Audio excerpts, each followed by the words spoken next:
Hi, Chumin. Nice to see that you sent us the set of essays. Let's take a look at what you wrote here. Okay, the first one is about schools and whether they should be more entertaining. So here's what you said. The debate on entertainment proportions in school has grown in popularity over the few decades. Some advocates argue that more activities are better for the mental and physical health of students, yet others insist that the classes should be the only focus of the school. This essay will discuss and demonstrate both points with research data from Harvard and education associations. Okay, on the whole, it's fine, but there are some errors, and those errors will keep you from getting a higher level score. Let's talk about what they are. First of all, there's some imprecision with your vocabulary, and by that I mean there are some expressions that just aren't terribly natural. They don't collocate, and so let's look at them for a little bit. We don't talk about entertainment proportions. That's just a very strange expression. It doesn't sound natural, so we don't really know what you're talking about. And then this was fine, but you talk about activities. Now, this is a little vague as far as expressions go, because even academic activities are activities. So just using this word and this expression here, activities are better for the mental and physical health of students, it's not clear what type of activities you're talking about. So that imprecision there is also going to do you a disservice. And then here you say that you're going to discuss both points. But the essay has actually asked to do something rather different. It has asked you, which of these two opinions do you agree with? So could you possibly agree with both of them and want to analyze both of them? Yes, of course. But you do still need to tell us what you agree with. Now, the reason you need to do that is because it's very important that your position is clear throughout the essay. And by throughout, I mean from the beginning to the end. If you want it to be clear from the beginning, then it's important you focus on it in the beginning. Okay? So let's move on. On one hand, some educators not are believing. No, believe is a static verb, and so it's not typically used in the continuous. It should just be believe. So, on one hand, some educators believe that gaming and sporting can benefit students more than reading and writing in the long term. If children's brains were fulfilled with external knowledge, like mathematics, they would miss the unique opportunity for self-discovery and development. This view is proven by a Harvard study which shows that the students who spend 1 hour more in sports significantly, you don't need a comma here, significantly perform better. No, it should be performed significantly better in creativity tests and self-identification than the reference group. Therefore, gaming and sporting should account for more time in school to gain the above advantages. Okay, one thing that I'm not hugely a big fan of is the word sporting. I mean, we typically use a different word here for this idea, and it should just be sports. So gaming and sports can benefit students. And then this too felt like an imprecise word. I didn't know what you meant by external knowledge. I think you just mean like factual knowledge, maybe academic knowledge, but external knowledge just sounds like a strange expression here. Definitely not natural. Okay, and then you talked about self-discovery and development, and that this helps with, let's see, sports, creativity, and self-identification. Okay, so I guess it's fine. The one thing that I'm a little concerned about is that you talk about sports and gaming, particularly sports, but I want to remind you what this is supposed to be talking about. It's about schools being more entertaining. So I want you to think for a moment what entertaining means, okay? If school is entertaining, if an activity is entertaining, what does it mean? It means lighthearted, enjoyable, fun, comical, amusing. Okay, so are you sure that sports are all of these adjectives that I just used? That's something I want you to think about. Because sports may be enjoyable, but that doesn't necessarily mean that they are entertaining. We think about a comedian as being entertaining, or maybe a fun movie is entertaining. So while many people do enjoy sports, just like people enjoy lots of things, like they might enjoy exercise, they might enjoy music, or they might enjoy a variety of activities, it doesn't necessarily mean that these are entertaining. So I want you to think about what that difference is and what that means, okay?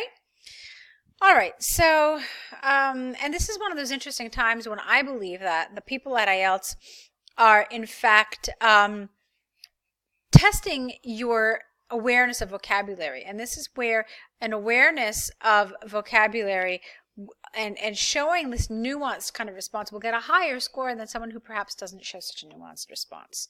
But in the meantime, let's take a look at what you wrote in the next paragraph. On the other hand, some people, I don't know why you have this comma here. On the other hand, comma, some people, comma, mostly parent, I think you mean mostly parents, comma, I don't like are requiring. It should just be are, just require. Require school to emphasize, again, awkwardness here in the language. It's not emphasize more in classes rather than entertainment. You mean something else. You mean, on the other hand, some people, comma, mostly parents, demand that school emphasize classwork more than entertainment. This is what you really mean. This is mainly because parents' lack of energy and knowledge to teach children by themselves. Okay, here you've got a couple of different problems. Grammatically, there's a mistake here. So let's talk about what you wanted to say and how you could have said it. So this is mainly because parents lack energy, and lack is your verb here. Parents lack energy and knowledge to teach children by themselves. All right, that's one way you could have said it. Or you could have said, this is mainly because of parents, and then apostrophe, lack of knowledge, lack of energy and knowledge to teach children by themselves. So one of those two sentences would have been correct, but you needed to make the necessary changes there. A recent survey by American Education Association finds that 45% of parents select education rather than entertainment as the main purpose of school. And I don't like especially here, it's the wrong word. You could have said specifically. 86% of the parents with an S without a bachelor's degree select this option. As a result, parents expect the school to be the only place for acquiring knowledge. Okay, and let's get your conclusion. In my opinion, both entertainment and education are equally important in school, since skills like body health and communication skills are developed in sports and games, while reading and writing are established in the study. And all of these skills are essential in our lives. Okay, what we never do is we never start a sentence with and. So you never start a sentence with and, but, or because. Do you see it a lot of times? Yes, but it's wrong, and it definitely does not belong in an IELTS essay. So you could have just gotten rid of this and started your sentence, all of these skills are essential in our lives. What we should do is to find the balance between entertainment and education for students at different stages, more education in junior school and more entertainment in primary school. Or I don't know what you mean by junior school. That's not really very clear to me. Now, let me tell you what I'm not superbly happy with. Like I told you earlier, this is an essay where you have to say which one of these two sides you agree with. And this position has to be clear from the beginning. So your guiding principle throughout this essay should be your position, okay? And you need that to be clear throughout the essay. Here, what you did is you treated this essay much more like a discuss both views and give your opinion essay. I don't want you to do that, not in an essay like this. It should be clear throughout the essay where you stand, and you should present both of these positions not quite so objectively, but more like they are your own viewpoint, or they are part of your own viewpoint, okay? Because again, it says, which do you agree with? So that's what you're supposed to be supporting. I do believe that it's important to show what kind of validity the other side of the argument has, but you still need to have the focus here be your opinion and your belief. So it shouldn't be so objective, like some people think this, other people think this. You should own this belief here, okay? So that's one thing that I want to say. And then I also don't agree with this idea of keeping saving your opinion until the conclusion. The conclusion's role is to simply wrap up and to basically just solidify and kind of restate everything you've already said, or the main point of what you've already said. So you never want to introduce new information. That's not what belongs in the conclusion. Okay? So it really should just be like a wrap up of what you've said, and then just kind of leading the essay out. In the course, there are tons of, information. There's tons of information on how you can write a successful conclusion. So this for me was inappropriate here, okay? But now I really want to look at your second essay and see what you wrote there. So this is the one about doing an enjoyable activity with a child. Let's see what you said here. The skills developing from enjoyable activities with a child have gained more and more recognition. Why? Because you're talking about the skills. So the skills have gained more and more recognition over the few decades. Of course, you're going to leave the rest of this, but grammatically, the verb here has to match this. Yet some people argue that reading is still the best way to build the most necessary skills. This essay will discuss and demonstrate the advantages of the two methods, with research data from Harvard and American Educational Associations, then offer the author's opinion. All right, again, not a good idea in IELTS. You really do need to state your position from the beginning, okay, from the introduction. So, it's not like some Kinder Surprise where we can wait till the end. It's not a piñata. We need to know your position from the beginning. So whatever they ask you here in this command, you need to state that, okay? On one hand, the people in favor of games and sports believe, it's not are believing, but it's believe in general, okay? It's a general truth. It's not something temporary. So they believe that these activities are the most effective way to develop creativity and social skills.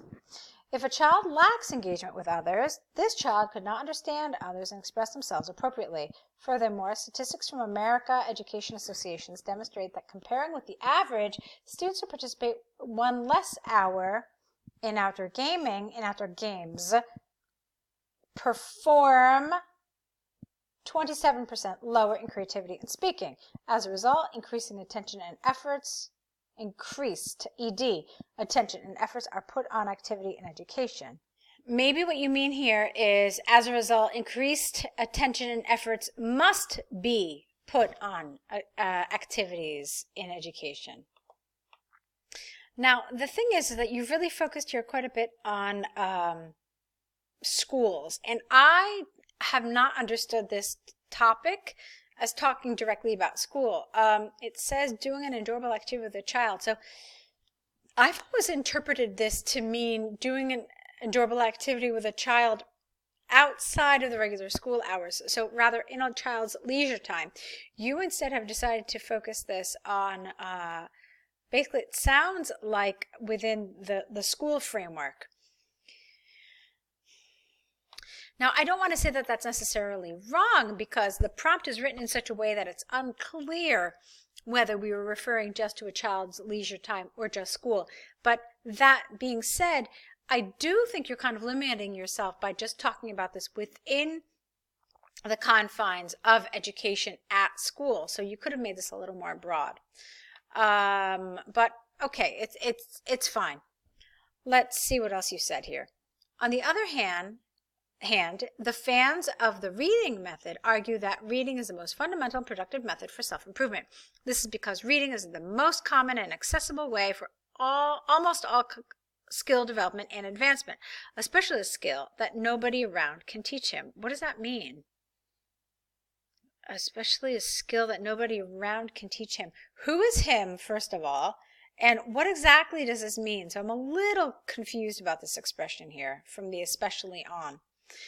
And we don't say I'll research, we say research with, it's uncountable, so there's no A in front of it, and it doesn't become a plural. So research by Harvard found that students who scored in the past the top 20% in reading also performed better than the other group in problem solving. I don't know what that means either. What other group? What does that mean? You mean the 80% who didn't score? So that's a little strange to me, and I'm not really a huge fan of this logic anyway, but It's just a little confusing what you're really talking about here. So this is the reason why reading is the priority. Get rid of is being. Is the priority in our education system. Okay, and then here, look at this. You have for the last few decades, so you have to be careful with this. This is a time marker, and it's pretty much telling you what kind of tense you need to use. So is being is absolutely wrong. What you want to say instead is, this is the reason why reading has been the priority in our education system for the last few decades, okay? These time markers really kind of lock you into which tense you should use. In my opinion, both activity and reading are indispensable in skill mastering.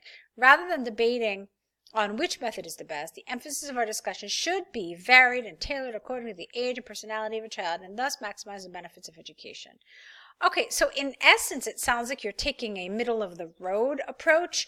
I want to encourage you not to do that. And the reason is why it's asking you to what extent you agree or disagree, or rather here it's just what extent you agree. You're kind of taking like a 50-50 approach. Even if it's 51-49, I do want you, for the sake of clarity, to kind of lean towards one side more than the other, okay? It's important to how you structure your essay and how you organize your ideas, and it just makes for a clear essay. They have asked you. I mean, it sounds like, again, you're 50-50. Just at least be 51-49, okay? So you've got some nice elements here. There are some expressions that you're using, some examples of really nice natural language. It flows very nicely, but there are some errors happening here. Some of them are structural. Some of them are, topic development. Some of them are grammatical, and some of them are vocabulary. So it really is varied. I think that if we continue to work together, I think you said that you are taking your exam, or you took your exam, but you've chosen to do these first essays in the course. I'm interested to see how you'll perform on your exam. I encourage you to continue writing. However, I think that continuing the course, it would be beneficial to you, not just in your IELTS exam, but just in writing in English in general. So I look forward to seeing more of your essays, and good luck.